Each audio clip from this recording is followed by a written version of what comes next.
պետք է ուղղակի կարողանաս գնահատել, թե այդ մարդը ինչ վիճակում է ստացել եւ ուր է հասցրել։ Հիմա եթե փոքր միջին բիզնեսը 98 թվականին կազմել է համախառն ներքին արդյունքի 13%,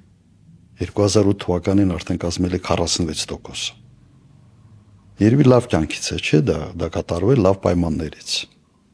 Հիմա նայեք իրենք ինչ վիճակում են ստացել եւ ինչ վիճակում է հիմա, օրինակ այս 8 տարում։ Չի ավելացել ընդհանրապես։ Փոքր միջին բիզնեսի վիճակը վատթարացել է։ Ովքեր կարողացել են 22 թվականից հետո այդ սանկցիաների շրջանցման այդ ճանապարհով ինչ որ բան բերել տանել Ռուսաստան, նրանք ինչ որտեղ նորմալ վիճակում են։ Բայց սա կախված է կոնկրետ իրավիճակի հետ։ Սա արտադրական հզորություն չի ավելացրել ընդհանրապես։ Եվ այն օրը, երբ սանկցիաներից Ռուսաստանը ազատվի, լրջագույն պրոբլեմա ունենալու Հայաստանի տնտեսությունը, կոլապս է լինելու, ուղղակի ես դրա մեջ չեմ կասկածում։ Հիմա խոսքը գնում է այնպիսի պոտենցիալ ստեղծելու մասին, որը հարատևելի լինի, որը աշխատի։